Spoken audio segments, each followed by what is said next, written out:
Rabid. We are now. Live. How you We doing, are Rabid? very well. And how are you, Alice? I am tickety boo, thank you. Tickety-boo. Yes.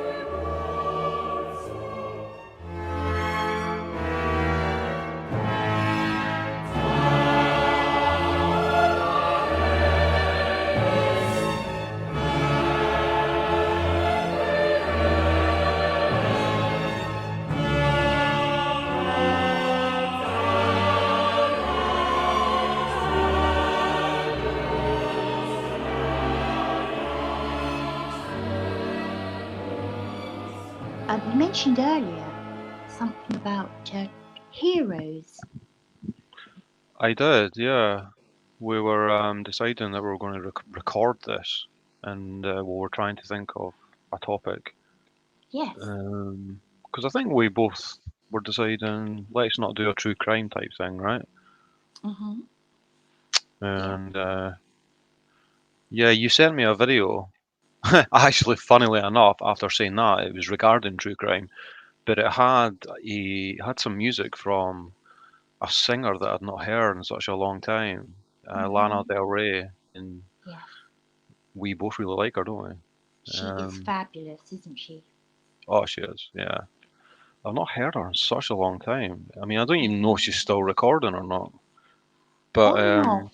She's on sort and of off. she's quite an elusive artiste, isn't she?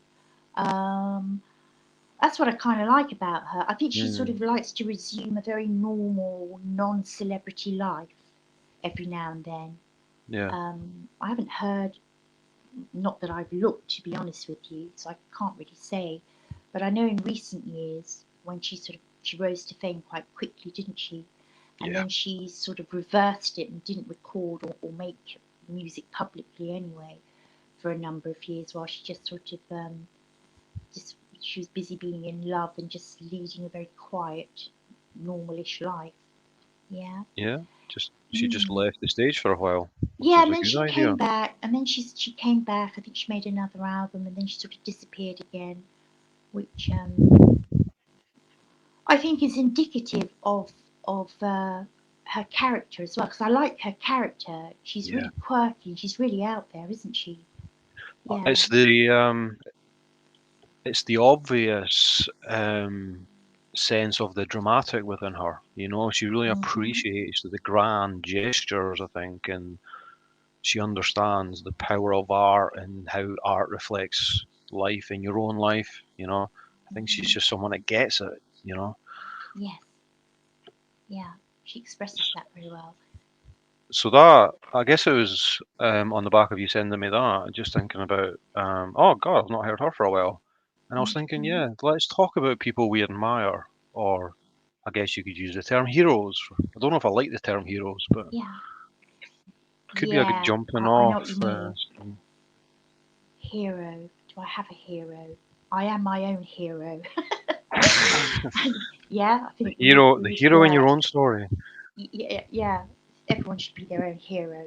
Be a better person for it. But taking up on that point, um, another person that we spoke about a lot recently. I mean, I've got sort of people that I admire sporadically throughout my life. For a whole number of reasons. But we've been talking about Albert Einstein, and if I had to say, if I had to have an official hero list, he would be on it. Um, Yeah, yeah, I just think I love he's such an eccentric, and I'm intrigued by his it's his fusion. character though that intrigues you, Yes, isn't it? It's not it the is. understanding of the esoteric physics, right?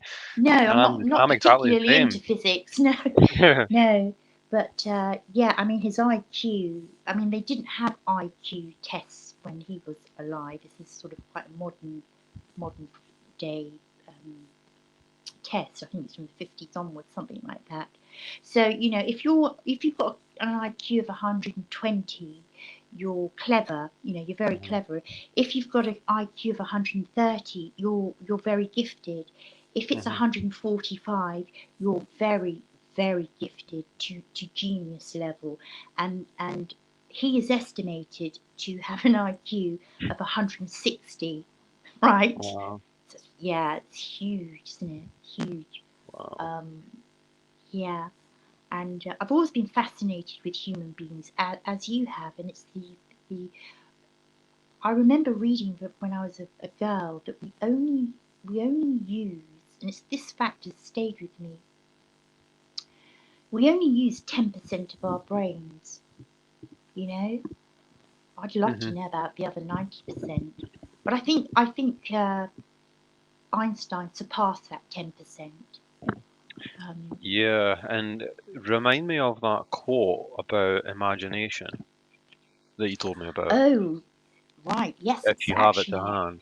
I do. It's I have just a special file of special things on my phone close to hand, and some of them are quotes, so bear with me 2 seconds. Right, so um, Einstein quote: "The true sign of intelligence is not knowledge, but imagination." Yeah. And and when I read that, I just thought that is why I love you, Einstein, because of your imagination. You Mm. know, not only was he a great thinker of reason and logic, I've read stuff about him that he was a great empath and he was a great believer in moral intuition.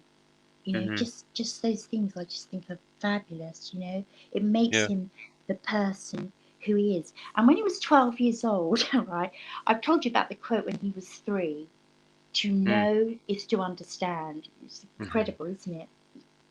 But when he was 12, when he yeah, just about to become an adolescent, he decided that, the Bible, and bearing in mind he was born in 18, I think he was born in 1879, so he would have been the, the, the 20th century, right? So he was quite an out there thinker. It's quite out there for him to, at 12 years old, to go against the Bible and to declare that the stories in the Bible just simply couldn't be true, you know. Hmm. And that's when he decided to pursue a quest for knowledge through science. Hmm. And he mused as a 12, 13-year-old that, wishes and hopes and feelings were important, but weren't that important. He thought that to truly be happy, to have that inner freedom and to truly grow, he was going to pursue the riddle, the eternal riddle of the universe. Yeah. That's why I love him. Yeah. And That's what he it's, made his life path to be to explore the eternal riddle. I mean, what 12-year-old comes up with that? well, It's incredible. that's the key word, is imagination. That's Yeah. what was just plainly running through, you know, from Hmm. from his early age. And it's such a shame that there's not really much footage of Einstein, right? That we can Hmm. watch back now just to get a clearer understanding of his character and Yeah. personality. But from all accounts and from all that we read about him and little quotes here and there, and even just the way he looked, he just he had one of these faces. Do you know how I was saying to you the other day that we all end up with the face that we deserve? Yeah. Hmm. So miserable, angry people, they always end up with a face that represents that anger and misery. Absolutely. It's true, isn't And it? and the same is It's true true. for people that have embraced the good things in life and Hmm. have found contentment due Yeah. to that. They're good social beings, and they are living life in the best way that they can. Th- When they get to Einstein's age, to have a face like he had, that tells you what kind of guy he was, I think, and it's the same Yeah. in any for any example, I'm sure, right? Yeah. I mean, yes, his face, he's got a lovely face, you know. They say you shouldn't judge a book by its cover, but you can just, You know, you can read his face. He's content and he's happy and he's fulfilled. And you know, he was known for being a great empath. And you know, and placing, you know, intuition meant a lot to him. And I Mm. think that that shows that he was kind of in touch with himself. You know, I just Yeah. sort of see him as a really lovely person, you Yeah. know, kind and warm. You know, you know, he expresses that. You're right. You know, if someone's bitter, they've got a bitter face, haven't they, etc.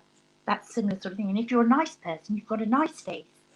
Um, Perfect examples is like people like Adolf Hitler and Stalin. I mean, they're kind of cartoon examples, but they were angry people, right? Especially Adolf Hitler. And look at the face he had. Adolf You know? looked mean, didn't he? He looked mean. He looked Yeah. angry. He had yeah, had issues, anger issues. Yeah, and Stalin kind of. I mean, if you could, if you had to Dour. choose, Stalin if looked dour if rather you had than to choose angry. a Pictionary of the definition of bully or thug, Mm. it may well be Stalin, Yeah. right? Yeah, Yeah. um, yeah. So yeah, Albert Einstein for many That's a good one to wonderful, start with. yeah, Albert Einstein. Yeah, and I just wanted to say as well that you were touching upon imagination and things. Like Albert Einstein is like even during his time, because I did kind of go through a period of amateur sort of investigating of all things science at one point. You know, I tend to do that. I get really interested in certain things for a while, you know, and Hmm. I kind of run with it as far as I can, and I have to move on to something else, and I'll come back to it at some stage later. Hmm. And Albert Einstein, even for his time, was quite an old-fashioned type of scientist, right, or theorist. Hmm. I mean, he could do great mathematics and things, right, but his over all his great theories came about simply due to his imagination. Yes, Even things like how he came up with the theory of relativity. yes, He was imagining what it'd be like to be traveling at the speed of light, and then if there was a mirror in front of you, what would happen? Because nothing can go faster than the speed of light, right? yes. And just doing I he did all these know, little hypothetical experiments just in his mind, I and know. and then all the maths came later, and he Yeah, actually had to learn a lot of really sophisticated mathematics in order to write his papers yeah, once he had come up with the conclusions already. yeah. You know, and Yes, that's quite an old-fashioned style. Like most like theorists and scientists, you know, they start with the maths yeah, and then they come to their conclusions. You know. yes. But Einstein kind of did it in reverse. He already, through his imagination and thoughts, deep thinking, incredibly deep thinking, he came up with a theory and then worked backwards to put some form to it, you know? I mean, it kind of blows your mind, doesn't it, to think of light travelling and the speed of that light, and then Hmm. to not just to not just be uh, so bold and so imaginative to tackle something so huge. I mean, it's kind of mind blowing. But then to think to place a mirror and the you know how I mean, I'm finding it even difficult to describe it, but I can feel it, you know. And he did very much work on intuition, and I love that about him. Yeah. I think human beings are incredibly intuitive, and I think part of that, not, you know, I said to you a few minutes ago about we only use 10% of our brains. You know, what is that? What is the potential of that other 90%? You know, I think much of it um, or well, I say, who am I? I'm saying much of it. Here I am declaring much of it. I think a lot of it, or some of it, is definitely intuitive. You know, instinctive and intuitive. The things that we tend not to take much notice of in modern life. You know Hmm. that. You And know. and it's I would say that the fact that most of us don't use 90% of our brains most of the time, that's probably because most of us, most of the time, are not really using our imagination, right? Hmm. You know? I So I know. think there's a huge proportion of that probably sits within that 90%, Yeah, which is come we probably um, gain usage of that part of our brain through imagination, and that's obviously yeah, because that was Einstein's main sort of trait, in terms of thinking. That's why he was yeah, such a genius. yeah, And it is true, like I've said this many times, but the human brain is literally the most complex thing that exists in the entire universe. And we all have one hmm, within our skulls. That's when you really think about that, that's quite yeah, extraordinary because it is. we all casually just assume the complexity of the universe in all its vastness, and look at, the way that the world works and the way that Hmm. gravity works and trying to imagine, what is this thing called gravity? But Hmm. despite all the complexity we look at, the fact the fact that we all have the most complex thing in the universe within each one of us, Yeah, and it, and the fact that we have grown into like this being that can actually even ask that question yeah. is incredible. The brain surpasses any scientific theory. It surpasses the most complicated uh, computer that we could ever, you can never reproduce the human brain.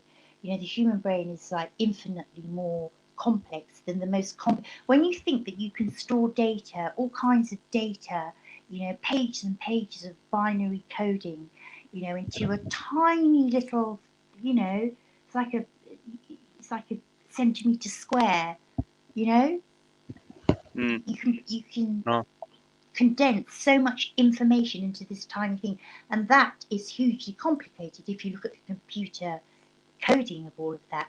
Well, hmm that's you, there's no way you could do that to the human brain. It is too vast. It is hmm too vast, and yet we yeah, are able to store huge amounts of data and information in the most tiniest little uh, disk or whatever, little yeah, piece of silicon hardware. on. Yeah, that's the word I'm looking for. Thank you. Yeah. So whilst we think we are so technologically advanced that we are able to do that, and that is amazing. When you put that against the human brain, it's nothing, isn't I it? know, I It's know. nothing. Yeah, Um, and yeah. it's even more mind-boggling when you look at how much ignorance there is in a lot of people, and how Yeah. dumb a lot of people seem to be. Yet they Well. possess such a Yeah. incredible Yeah. organism in their head. Yeah. Yeah. People. Einstein was a great thinker. I mean, he used his brain, to full capacity, and he was a free thinker. He would, his imagination just flowed, didn't it? It just absolutely flowed. It was endless. He sort of almost had an infinite imagination, um, and that coupled with his, he wasn't frightened. He wasn't frightened to be unique. He was curious and Mm. you know Just a clear, obvious love for knowledge, Absolutely, and and to exploring explore. it. Yes, ditto, Jinx. We said yeah, to explore. Yeah, and I love that in fellow human beings. That's what you know, I admire and I find appealing, and I'm attracted to. You know, Mm. people who are not afraid to be unique, because we're all unique. I truly believe every single human being is unique. There's only one me and there's only one you, you hmm know, if you really think about it and break it down. Mm. Of course, we're all human, and I'm a woman and you're a man, but we're still utterly unique. as individuals. And I like people who don't want to belong. You know, it's a Mm, thing in humankind that that there are certain times in our life and certain situations where we want to belong. But I sometimes think people um, are afraid to step out of that. I don't mind not belonging to anyone or anywhere or anything. You hmm. know, I'm not afraid of that. I'm not afraid Yeah. to I go it think alone. And this is interesting actually. I didn't expect us to get onto this, but yeah. Because I think we are by default social animals. hmm I think it's natural to tend towards tribalism yeah, as a yeah, default setting, but it's only a default setting, right? yeah, And it's a great thing to move beyond that, right? To yes, individuality. I mean, only through individuality and creative thought, I guess, and individual thought can you really grow as a person. yes, it's true. Yeah, But even within a tribe or within a group or society, you can still be you can still be individual within that, can't you? Within there's all for yeah, you can, but there's a lot of pressure not to. yeah, yeah, yeah. The constraints of any family group, society, or what anything like that. Yeah, there's Just look at any sporting event, any football stadium, or you know, um, any sporting event where you have two teams, and you have the supporters of each team, and just look at mhm, and you notice the lengths that people will go to defend their tribe, and they're capable of such both passion but also violence yeah, in defense of their tribe. It is yeah, it is a natural setting for us, but obviously we surpass that. You know, mhm. but It's the most people surpass it. yeah, it's the yeah. Sorry, I was trying to think of some words to describe the universe. Is it the micro and the macro? The Do you know micro what and I the mean? macro. That's it. It's the big and the small, isn't it? Yeah, Yeah. the scale. Yeah, Mhm. Yeah. Uh, I Yeah. Do you know? I've always It's funny you should mention football, and it is very tribal, isn't it? My husband he was an absolute football fanatic. He'd go to the home games and away games and everything, follow it religiously. And I'd never ever been to a football match with him. It just wasn't my thing. But there was a time I I sort of said, one day, one day I'd like to go. Not, and it wasn't because of the game or the football. I just wanted to experience, Hmm. the to actually be there in the crowd where you have thousands of people. Like it's almost like a gladiator game, you know. Mm, mm. People roaring and just that whole energy. I would have liked to have experienced that. Yeah. Well, I mean, I can share my experiences of it because I was like your husband, I think, passionate about football for a Uh long, huh. long time, and Yeah. I still can get passionate just in little fleeting moments. If the national team, Scotland, are playing, I Mhm. still can find myself getting into that place, Yeah. and it is really rewarding. It's not all a downside to it. Yeah. Um, it's there for a reason. There's something integral, I think, within the human condition for us to feel like we belong to a group, Yeah. you know. Now, there's obvious um, reasons why that can be dangerous at times, right? But in Yeah. something is that should be, just some fun like football, um, it can be quite healthy, I think, in some Yeah. respects. There, quite there's exhilarating. yeah, exhilarating, and this immense camaraderie, and this movement of energy, that you all share. It's like a pulsating mass, isn't it? You Mm. know, um, yeah. I mean, I used to have to sit through every World Cup, obviously, because yeah, it's given, right? It was Here we given. go again. Yeah, and I would kind of watch it from, not so much from the game and who was doing what, and who'd scored and stuff like that. But I would watch it for the human behaviour element. And the people are so into it, they're so passionate. And it is this two pulsating masses, isn't it? Each side, the teams, and the Yeah. stadium. And Mm. just yeah, I found that so interesting. And whilst you're talking about football, I will share a little bit of. I'm not a great football fan at all, but I have to say, I I so noticed the Brazilian team. Right, I've never seen Oh yeah. such a bunch of happy guys playing Mm. football. It was so noticeable. Of all the Yeah. countries in the World Cup, every time Brazilians stayed in the tournament, always for a very long time, didn't they? So I got to know them, and it really struck me that the Brazilian team, they love their game, don't they? They Yeah. absolutely love it, and to watch them, like you British, the England would, be sort of It's a bit rough and ready, right? frowning and grimacing, and some Britain. would Yeah. cry, and they'd be shouting at each other and all that. But the pleasure with which the Brazilians played, every single one of the team members would just have this big, smiling, joyous, smiling all the time, running up and down the pitch, doing all their moves and stuff.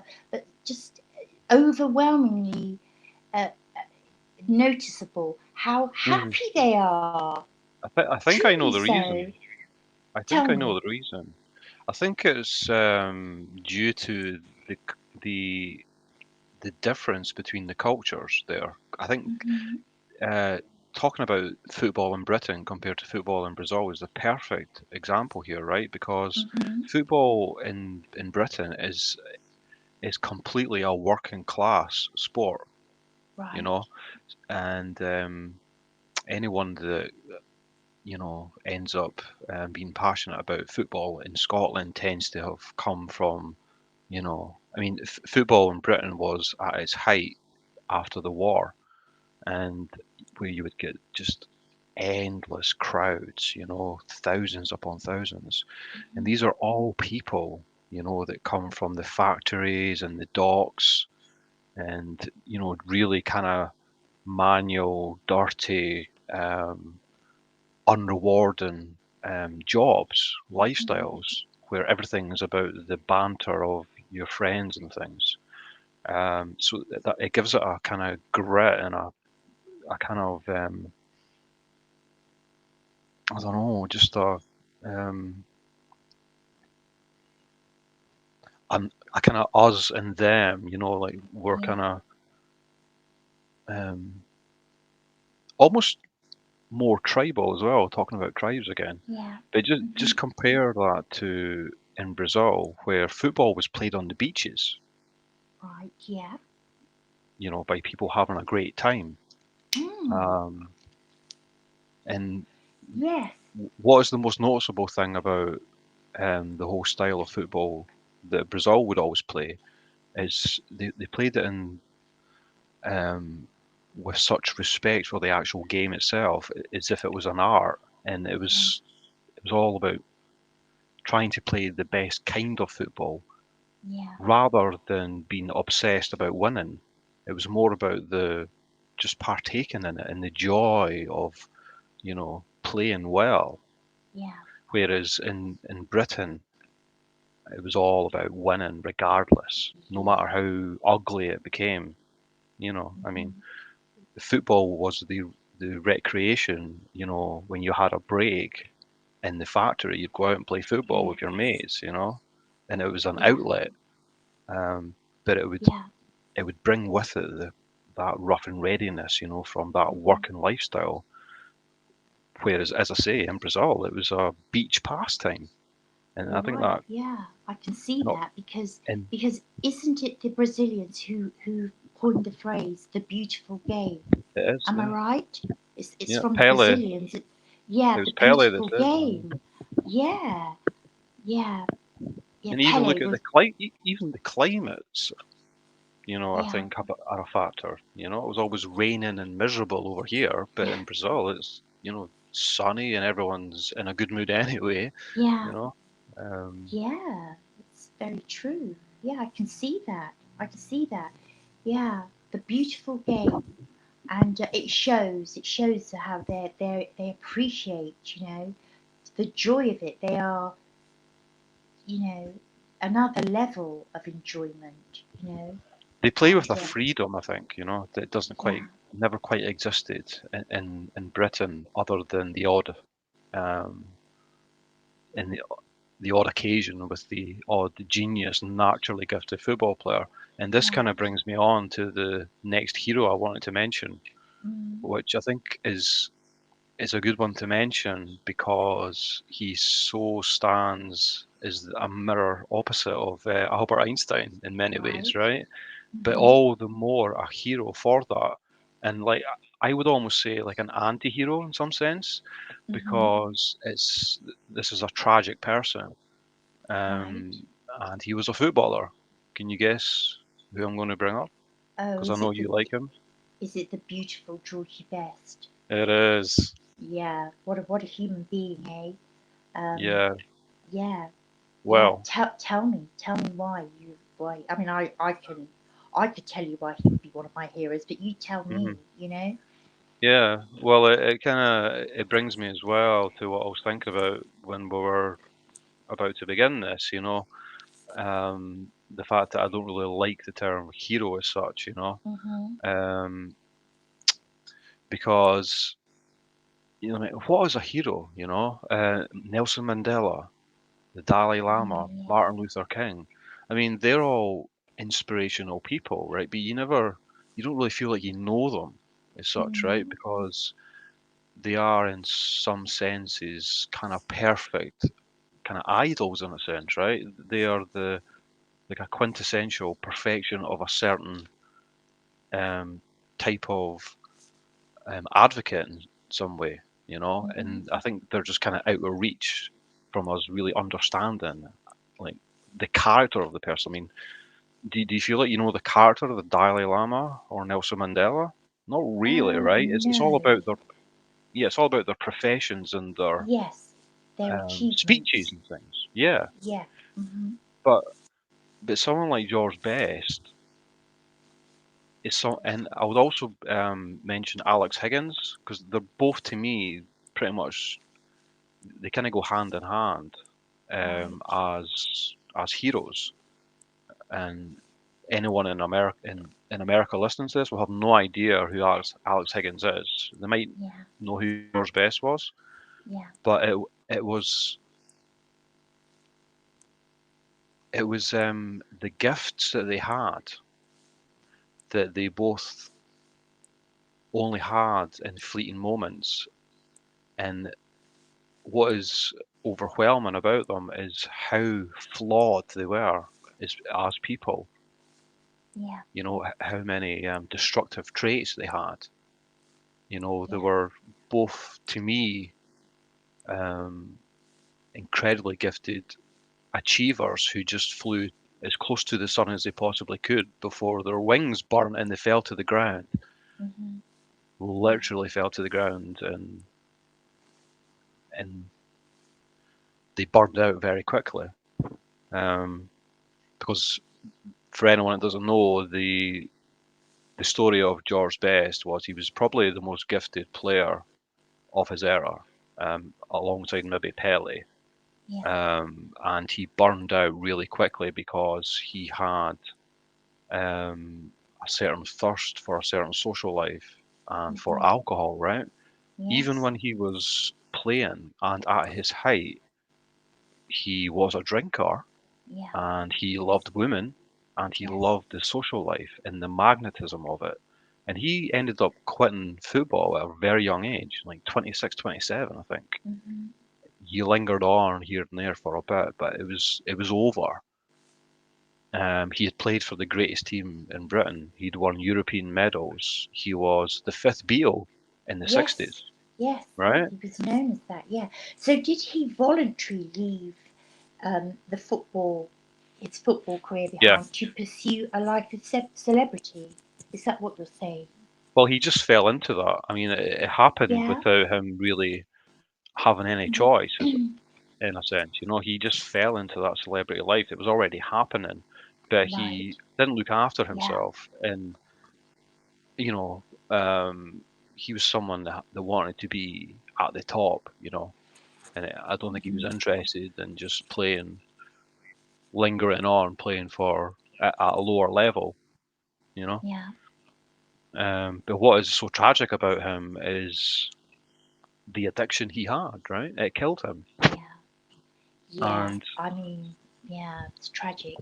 He was such a nice guy, wasn't he? You know, I remember his funeral, and I remember being at work, and I was in an office full of 4 or 5 other women, and I was quite upset. I said, "Did anyone see the funeral at the weekend of Georgie Best?" I said it was so upsetting. I said I cried my eyes out, and I actually did watching it on the TV. I remember these women looking at me as if to say, "Why? He was just mm, a drunk." But I mm, didn't feel that. I thought he was, such a lovely man. He was really humble. He did mm, many celebrity interviews, didn't he? He was he did. sort of a regular on Wogan, um, and quite often inebriated. But just Yeah, his humbleness and his good heart, he was just a lovely man. And it's yeah, very apparent. But you could see that. I mean, I remember also another interview by his. He was talking about his sister, and he'd not long had his liver transplant. Yeah, he actually had a liver transplant, didn't he? that's right. And she was sort of helping him recuperate, nurse him, 'cause it's quite a long recovery. And he said that they were sat in the kitchen, and she had a half bottle of wine. I don't know if she'd done some cooking or something, but accidentally left it there. I suppose it's quite sort of it's the last thing you want to leave around for someone, Yeah. a recovering alcoholic. But she caught him looking at it, and she said to Mm, Georgie, Georgie, and he just looked at her and said, I just mm. want to, and he did, didn't he? He did resume drinking, which Yeah, finally he took did. him. And he got quite a lot of bad press, didn't he? Because He did. people said you've had a liver transplant, someone's precious life, is gone, and you've been given the gift of having their liver, and how could you do that? But he couldn't help it. He He couldn't help just it. couldn't. Exactly. He just couldn't. He had to give in. That is what addiction is. It must have been. It must have been. It just consumed him, didn't it? Yeah. And I thought it was awful, the bad press he got. The guy was uh, any addiction. I think you are a person who's ill. Yeah. You're very, very poorly on many levels, aren't you? Spiritually, mentally, emotionally, you're ill. You're sick. You know. Um, Mm. if he could have stopped, he would have, right?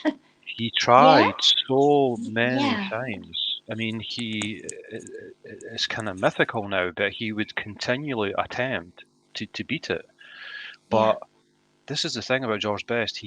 I mean, it's tragic for any alcoholic, any addict, right?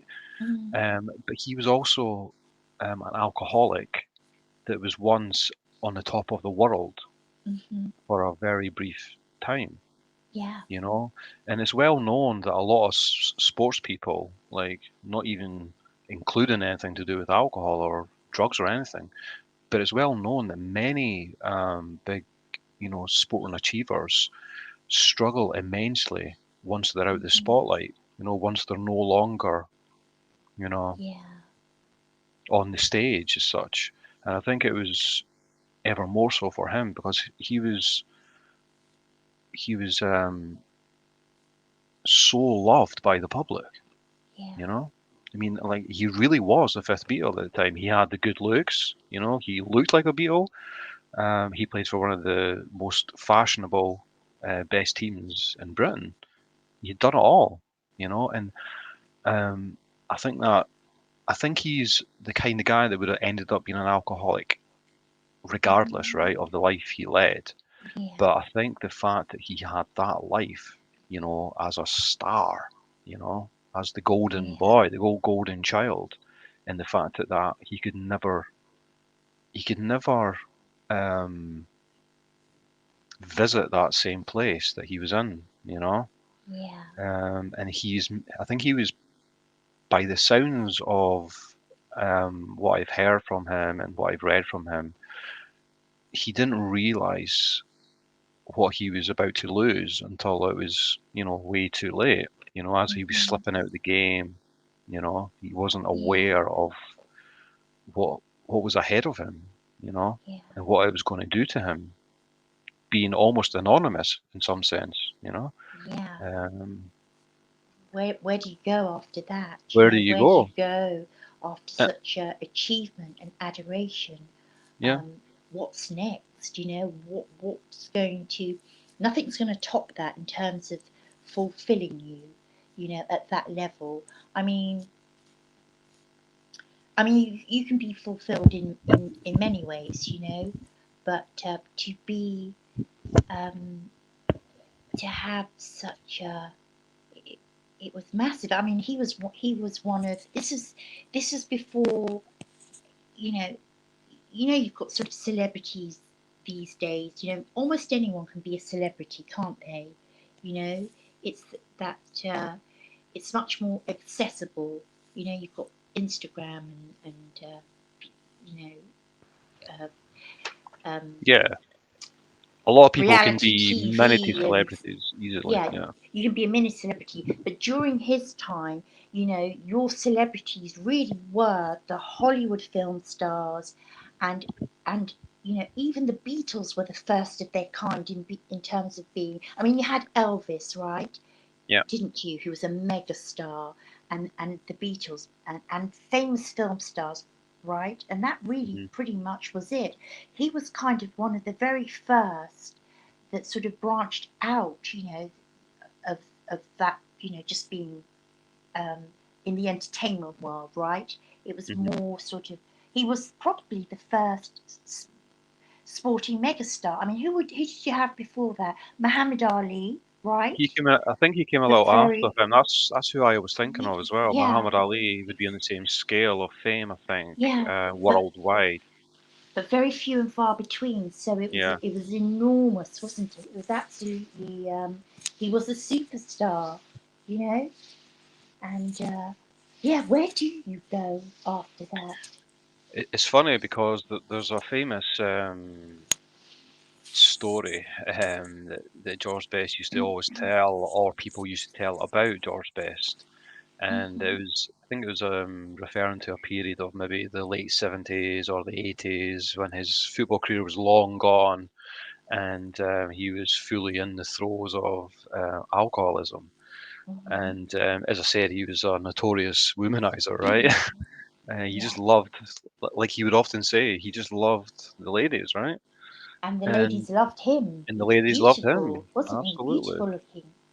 Yeah. But someone tells a story of he'd kind of gone missing for a while, like as he would tend to do, uh, Richard Harris style, right? He would just disappear, and Hmm. then someone was trying to track him down, and then they finally found out where he was. He was in some hotel or something, and he manages to go up and find him. Like walks into the hotel room, and he's lying there hammered drunk with Mm. two um, uh, model girls in bed with him on either side of him.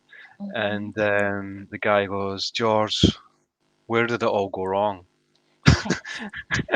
And Yes. he's I sitting mean, there with these two. Have you heard that story? Yeah. Yeah, where did it all go wrong, Where George? does it all go Yeah, wrong, yeah, George? it's in this And beautiful hotel. Yeah, with two yeah, beautiful women, and wasn't there piles of money on the bed? I think You so. know, Yeah, you can yeah, imagine the scene. He's on a bender, and he's enjoying himself, right? absolutely. That was his only way of getting close Yeah, to touching the sun again. When he yes, was a superstar. yeah, But the point of the story is kind of almost a sense of it's kind of flippant in a sense, but it's kind of saying that it hadn't all gone wrong. He was living a great life, but of yeah, course he wasn't. In yeah, fleeting moments like that, I'm sure he was very happy, yes. but it was surrounded by such pain. And I I think that's know. that's the takeaway of the story because it really did go wrong for him. It Mm, was a true statement, unfortunately. Where did it all go wrong, right? I know. And I I think that's why I wanted to bring up George Best because, you know, I- not all our heroes have to be perfect in every way. There's something bittersweet and beautiful about the story of someone like George Best. yeah, The fact that he did touch the sun so briefly and then fell so drastically. yeah, It tells the story of the human condition with all its glory and all its darkness and absolutely. failures. Absolutely, you took that word right out of my mouth. Darkness. It's the polarity in life, isn't it? It's the polarity of the universe, and that transpires to humankind, isn't it? You know, um, you know. I think I don't like the word hero, and I hope I wasn't being flippant when I said I am my own hero. What I meant by that is that everything you can only everything that makes you good or bad is from within you. You Hmm. know, you should be your own. I mean, I have a thing about God, and I've got many things about God. God can be your conscience, right? And your conscience is within you. So Yeah. that's what I'm saying. That's how I meant it. I hope that makes sense. No, it does make Um, sense. Yeah. yeah, but so yeah, with I think with you know Albert Einstein, he was quite naughty in life. He led quite a life, and we can talk about that another time.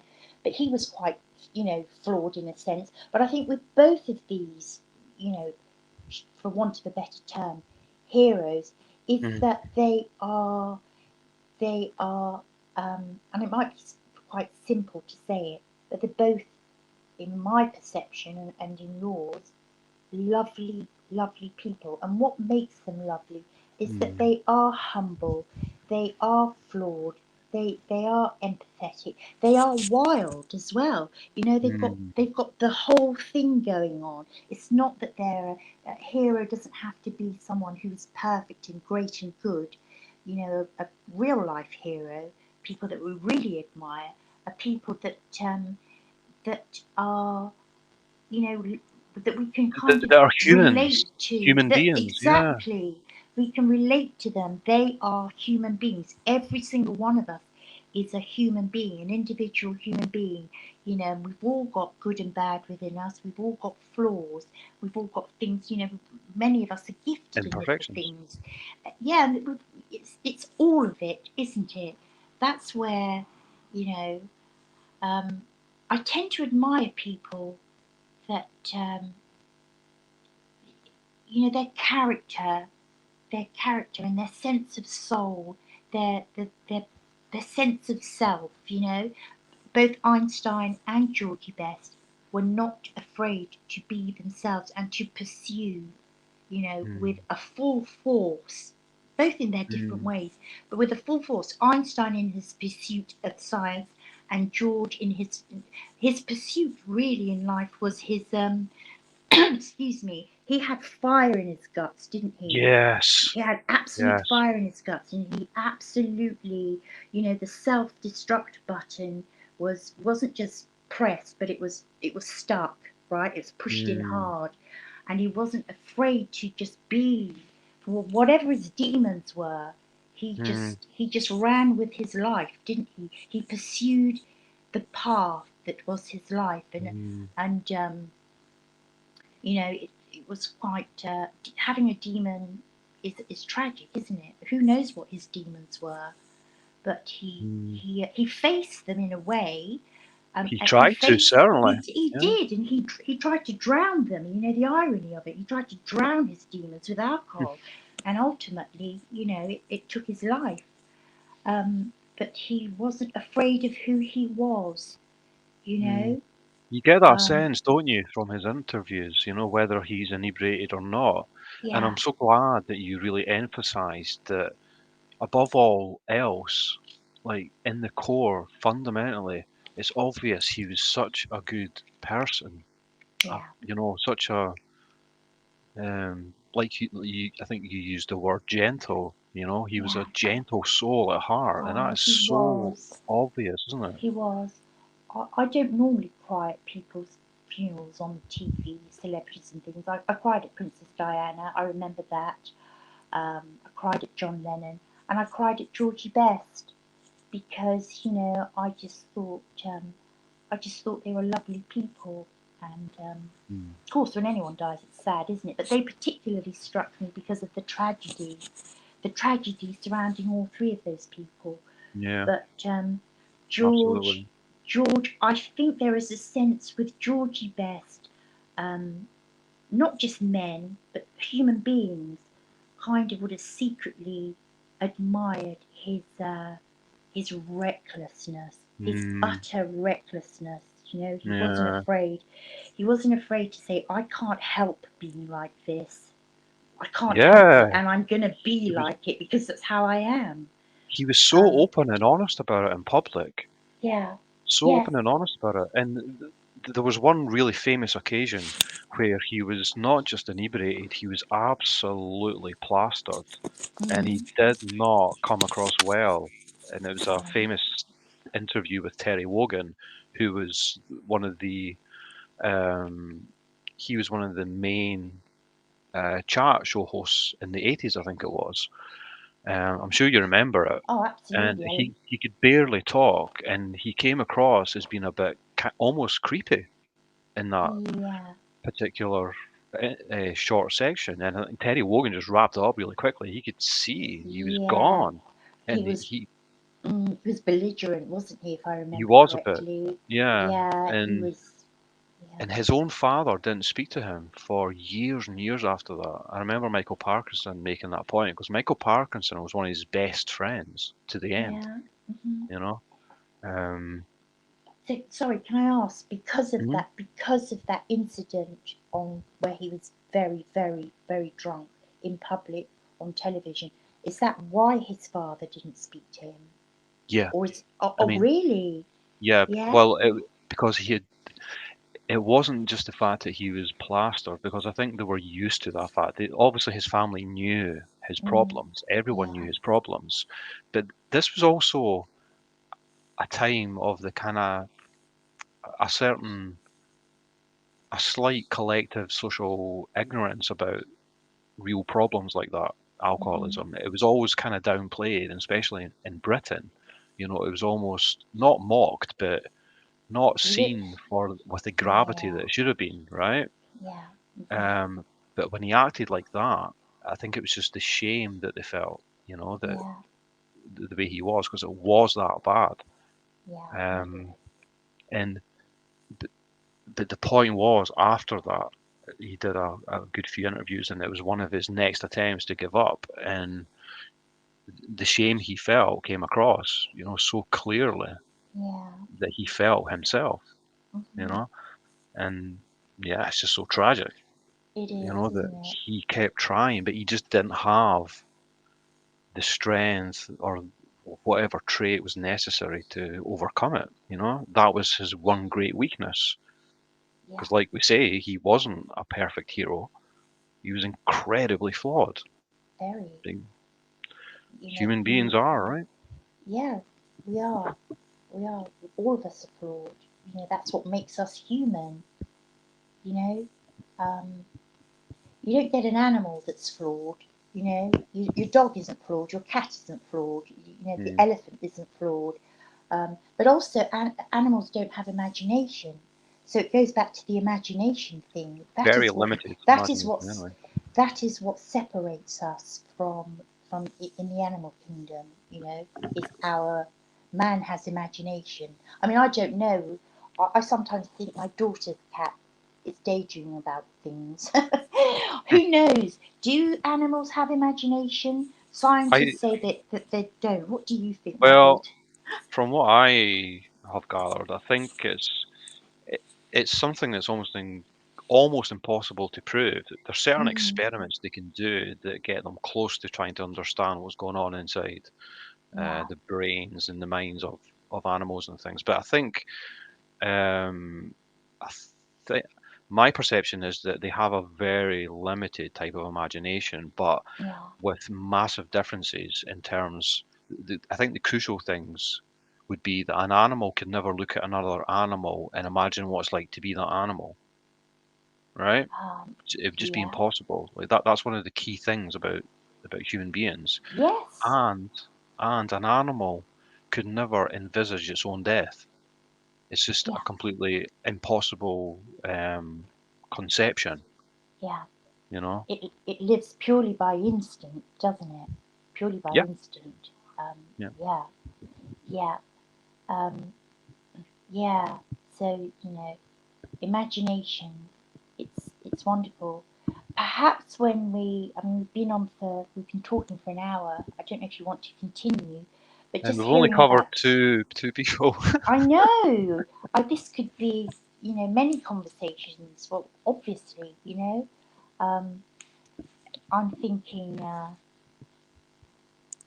when I hear the word imagination, I invariably think of John Lennon, right? Huh. It's you always associate, or I do anyway, imagination. That song, you know, Yeah, yeah. yeah, Um, imagine, yeah. Do you yeah. think we should? I mean, if we delve into John Lennon, you know how much of a John We, Lennon I fan know I we am, could and I know you are as well, right? absolutely. I think we could be here for hours. So perhaps John We should. Lennon could have We'll his table that. own. Yes. Absolutely. I'd Yeah. love to talk about all aspects of John Lennon, his music, his life, his character, you know, um, Another his, flawed hero. his death, everything. Everything about him is outstanding, isn't it? And so memorable. But yeah, I've thoroughly enjoyed that. I mean, what two great characters, Albert Einstein and Georgie Best. You know, Yeah.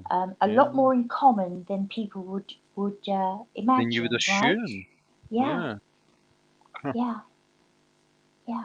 Because I think you kind of hinted at it. Albert Einstein was a bit of a womanizer as well, wasn't Oh, he was. He was. he? Do you know Yeah. where he won the Nobel Prize, right? For his great contribution to science. And yeah, he was a bit of a womanizer. I think he had an illegitimate child, but with the prize money, he paid off his first wife for a divorce so he could marry his new love. you know, yeah, that's what he did with his prize money. I Okay. thought, yeah, yeah, I but love it. yeah, he was a little bit naughty too, which I Yeah. liked. Yeah. He had a bit of He was fire, right? Yeah, he was We had a nice lot but of fire. naughty. Nice but naughty, and I like that. Um, so yeah, um, another wonderful conversation. I very much look forward to our next one. Thank you, Yeah, we Rabid. we do certainly meander around, don't we? It's hard to believe we only got through two I hate using the word hero, but we only got through two Yeah, heroes there. yeah, Or two admirable, I guess.